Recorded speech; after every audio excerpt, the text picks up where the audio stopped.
Olá pessoal, vamos a algumas questões nas vésperas basicamente da prova da Petrobras, questões para técnicos em eletrotécnica. Vamos ao enunciado. Julgue os itens que se seguem, considerando o circuito mostrado na figura acima, em que um gerador senoidal com tensão Vin, 20 cosseno de ômega-t mais 35 graus, RMS, é acoplado à entrada inversora de um amplificador operacional ideal. Ora, temos em tela um circuito de um amplificador operacional ideal. O que diz a primeira alternativa? A tensão de saída V0 possui amplitude de pico superior a 50 volts e fase igual a 215 graus. Vejamos, a tensão de saída do amplificador inversor é a tensão de entrada negativa multiplicada pelo ganho, que é a razão entre as resistências R1 e R2. Ora, a tensão de entrada já vimos, 20 cosseno de ômega-t mais 35 graus, RMS. Os resistores R1, 100 kΩ e R2, 50 kΩ. Substituindo os valores, chegaremos então que a tensão de saída vale menos 40 cosseno de ômega-t mais 35. Nesse caso, precisamos retirar o sinal negativo. Como fazemos isso? Somando 180 graus ao argumento. Agora teremos 40 positivo e a fase será 35 mais 180, que é 215 graus. É apenas uma forma diferente de representação.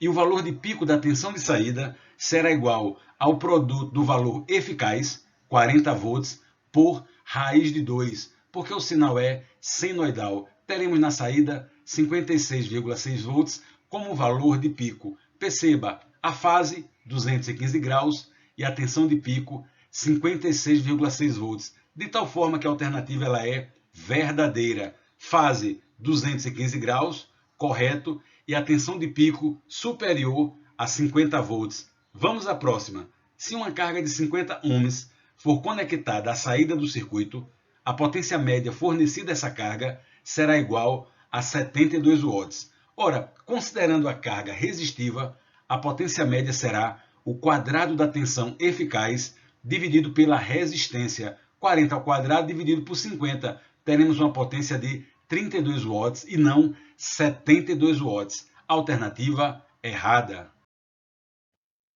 Com relação ao circuito lógico mostrado na figura acima, que é formado pela interconexão de duas portas inversoras, duas portas e uma porta OU, julgue os itens que se seguem. A saída do circuito lógico é representada pela função booleana A vezes B, mais A invertido vezes B invertido. Em primeiro lugar, vamos identificar as portas lógicas. Temos duas portas AND, duas portas NOT e uma porta OU. Vamos então avaliar as entradas. Ora, na porta AND recebe A e B e temos a saída, o produto A vezes B. Na porta NOT temos as entradas A e B, sairá o sinal invertido. A invertido, B invertido, que são entradas da porta AND. E a saída é o produto A invertido vezes B invertido. Perceba que temos agora as entradas da porta OU e a saída será a soma A vezes B mais A invertido vezes B invertido. Então, a alternativa 119 ela é correta. Percebeu como é simples? Vamos à próxima. A saída do circuito estará em nível lógico alto, saída 1, sempre que as variáveis de entrada A e B estiverem em níveis lógicos diferentes. De forma complementar, a saída estará em nível lógico baixo, igual a zero, sempre que as variáveis de entrada estiverem em níveis lógicos iguais. Trata-se, portanto, de um circuito comparador. Vamos analisar a expressão do sinal de saída do nosso circuito lógico. A vezes B somado a A invertido vezes B invertido. Perceba o seguinte, se as variáveis de entrada tiverem sinais lógicos diferentes, ou seja, A igual a 0, B igual a 1, ou o contrário, B igual a 0 ou A igual a 1, essas duas parcelas serão zeradas. Então, se as entradas forem diferentes, o sinal lógico será 0 e não nível 1. Dessa forma, a alternativa está incorreta. Considerando que, no circuito ilustrado na figura ao lado, todos os dispositivos sejam ideais, julgue os itens que se seguem. Vamos então às alternativas.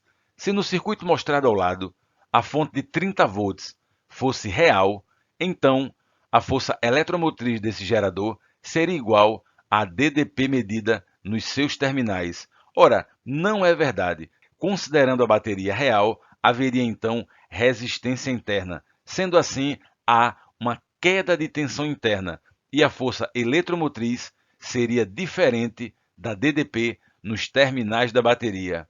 No circuito acima, a corrente que passa pelo resistor de 3 ohms é maior que 3 amperes. Ora, teremos que calcular a corrente elétrica, que é a tensão dividida pela resistência equivalente do circuito. E o resultado será 30 menos 10, porque as baterias estão ligadas invertidas, dividida pela resistência equivalente série, 3 mais 2. Então, teremos 20 dividido por 5, resultado 4 amperes, é maior que 3 amperes, alternativa correta. A DDP entre os terminais da resistência de 2 ohms é maior que 6 volts. Ora, a DDP é a queda de tensão na resistência. Será o produto da resistência pela corrente elétrica que calculamos anteriormente. E o resultado será 2 ohms multiplicado por 4 amperes, queda de tensão de 8 volts, é maior que 6 volts, alternativa também correta. Na figura acima, o potencial do ponto A é maior que o potencial no ponto B. Vejamos, temos aqui os pontos A e B. O ponto A está conectado diretamente ao polo positivo da bateria de 10 volts e o ponto B conectado diretamente ao polo positivo da bateria de 30 volts. Então, ponto A tem potencial 10 volts e ponto B 30 volts. Dessa forma, o potencial do ponto A é menor que o potencial do ponto B. Então, a alternativa é incorreta. E por fim, se for inserido em série e entre as resistências do circuito mostrado acima, um capacitor de 10 microfarad inicialmente descarregado, então a corrente máxima no circuito, quando o capacitor estiver totalmente carregado, será maior que 1 ampere. Essa alternativa ela é bastante interessante. Pelo seguinte, o capacitor completamente carregado em corrente contínua funcionará como um circuito aberto. Como todos os elementos estão em série, a corrente no circuito será zero. Então, alternativa falsa. Nessa questão, o enunciado diz que temos um circuito com a chave fechada em regime permanente. Ora, um circuito em regime permanente DC com capacitores e indutores, nós já sabemos, porque resolvemos muitas questões desse tipo, que o indutor funcionará como circuito fechado e o capacitor como circuito aberto. Esse é o segredo da questão. Vamos então às alternativas. A corrente IL, que é a corrente no indutor, é nula. Ora, vamos observar. Já percebemos que a questão é falsa. A corrente no indutor, ela não pode ser nula, porque a corrente passa pelo indutor, que está funcionando como um circuito fechado, e ela se divide em duas correntes elétricas pelos resistores, independente dos capacitores estarem em circuito aberto. Percebeu? Então, alternativa errada. As tensões sobre os capacitores 4C e C são dadas respectivamente por tensão no capacitor 1, V sobre 5, e no capacitor 2, 4V sobre 5. Perceba então que sobre os capacitores temos o potencial da fonte, porque todos os ramos estão em paralelo e o nosso indutor funcionando como uma chave fechada. Nesse caso, nós sabemos o seguinte, que a tensão é a razão da carga pela capacitância. Como os capacitores eles estão em série, a carga será igual. Então, o capacitor de capacitância C terá uma tensão nos terminais 4V sobre 5. E o capacitor de capacitância 4C terá uma tensão menor, V sobre 5. Percebeu aí? A potência dissipada por cada um dos resistores R é igual a V ao quadrado dividido por 4 vezes R. Vamos então observar. A potência será o quadrado da tensão dividido pela resistência. Como temos 2 resistores em série, essa tensão V aplicada será dividida por 2. Então, V sobre 2 ao quadrado dividido por R. Fazendo aqui os cálculos, teremos V ao quadrado sobre 4R e a alternativa é correta. Considerando que a rede ilustrada na figura acima seja implementada com um transformador ideal, alimentada com a senoide de amplitude 220 volts RMS, frequência 60 Hz e fase 0, julgue os itens seguintes. Ora, temos um transformador onde ele é alimentado com a tensão eficaz de 220 volts. Perceba também que a relação de transformação é de 1 para 2, ou seja, é um transformador elevador, e a relação de transformação é igual a 1 sobre 2, igual 0,5. Vamos ao enunciado. A amplitude da tensão sobre a carga de 50 ohms é VL, tensão na carga, 44 volts, RMS. Ora, temos que calcular então a tensão sobre a carga, mas observe que no primário do transformador temos uma resistência em série de 50 ohms. A forma mais fácil de resolvermos essa questão é refletindo a impedância do primário para o secundário. E como fazemos isso? Ora, a reflexão da impedância do primário para o secundário será a resistência do primário dividida pelo quadrado da relação de transformação. Se fizermos um cálculo, teremos a impedância no secundário de 200 ohms. Observe então a mágica. A impedância ela muda para o secundário com valor 200 ohms e não muda em nada no nosso transformador. É apenas reflexão de impedância. Perceba então que a tensão no indutor valerá 88 volts. Basta dividir os 440 volts do secundário pela resistência equivalente, que é 200 mais 50, 250 ohms, multiplicado pela resistência da carga, 50 ohms. Chegamos então ao resultado e perceba que a alternativa ela é errada, porque diz que a tensão no indutor é 44 volts eficaz. Na verdade, é 88 volts. A amplitude da corrente suprida pelo gerador é corrente IS 3,52 amperes em valor RMS. Ora, a corrente do secundário será 440 dividido pela resistência equivalente, que é 250. Então, corrente elétrica 1,76 amperes. Para a corrente no primário, sabendo que o transformador é elevador, será 1,76 vezes 2. A corrente é 3,52 amperes, alternativa correta. Lembre-se, se a tensão do primário é a metade do secundário, então a corrente do primário será o dobro da corrente do secundário. Simples assim. A impedância vista pelo gerador é Zin igual 50 ohms. Qual é a impedância vista pelo gerador? A impedância será a tensão da fonte, 220 volts, dividida pela corrente elétrica do primário que calculamos, 3,52 amperes. E o resultado será 62,5 ohms e a alternativa está errada. Outra forma de calcularmos seria refletir toda a impedância do secundário para o primário, mas assim é muito mais fácil. Considerando a figura acima, que ilustra o diagrama de blocos de uma fonte de alimentação CC simples, juntamente com as formas de onda típicas na entrada e saída de cada bloco constituinte, na qual observa que uma onda de tensão de amplitude 120 volts RMS é transformada em uma tensão contínua de 5 volts disponível para carga. Julgue então os itens subsequentes.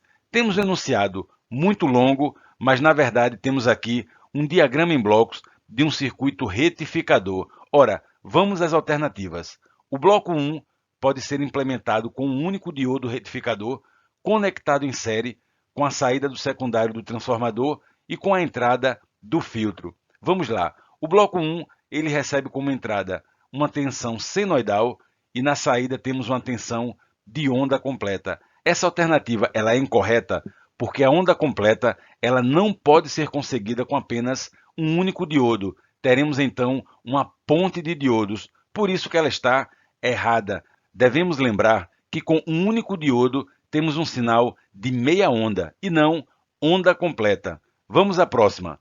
O bloco 2 é um regulador de tensão e pode ser implementado com um diodo Zener conectado em série com a carga. Perceba então que no bloco 2 temos a tensão estabilizada em 5 volts. E isso pode ser conseguido através do diodo Zener em paralelo com a carga e não em série. Por isso, alternativa errada. Com respeito às características de circuitos trifásicos, julgue os itens seguintes. Diferentemente de circuitos monofásicos, nos quais a potência instantânea é sempre pulsante, circuitos trifásicos podem apresentar potência instantânea invariante no tempo. Portanto, o torque desenvolvido no eixo de um motor trifásico pode ser constante, resultando em menos vibração em máquinas acionadas por esses motores. Essa alternativa ela é 100% correta. No sistema monofásico, a potência instantânea ela é pulsante. O motor então ele sofre solavancos, enquanto no sistema trifásico, o motor elétrico, a potência ela é constante, ela não varia com o tempo. Com isso, temos um torque constante e menor vibração no motor elétrico. É uma das grandes vantagens do sistema elétrico trifásico. Então, alternativa correta.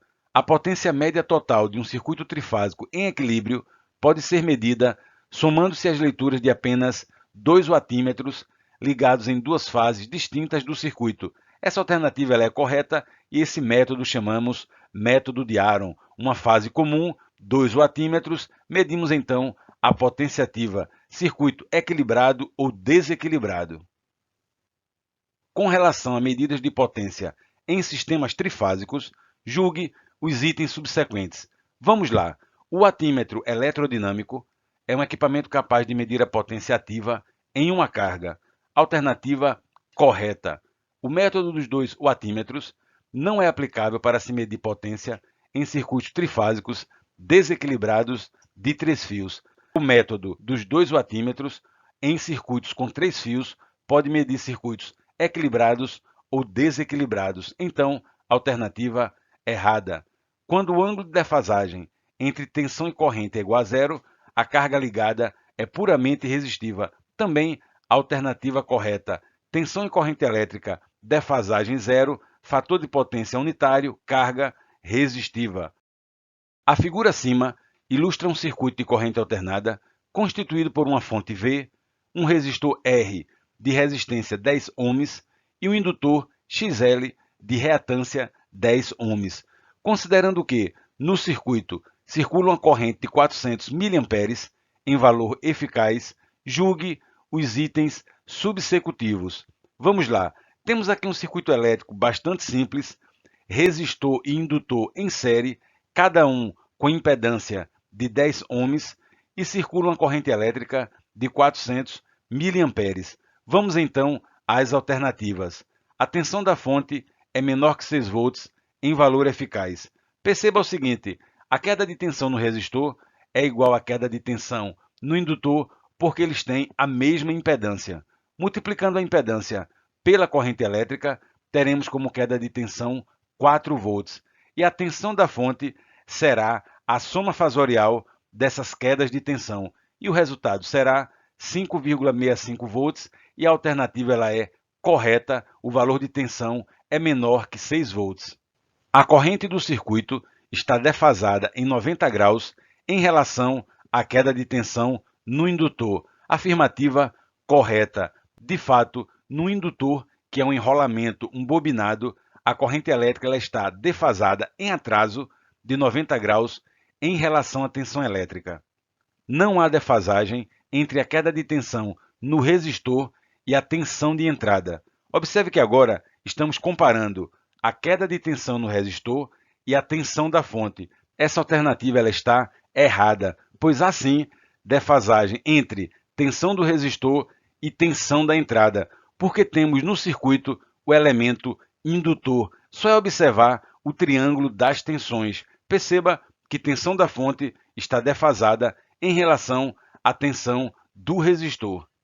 Se a frequência da onda de entrada for 60 Hz, então a indutância do indutor será maior que 30 mH. Ora, nesse caso temos que calcular. Sabemos que a reatância indutiva é 2πfL. Calculando a indutância, teremos como resultado 26,5 mH e é menor que 30 mH da alternativa. Então, ela está errada.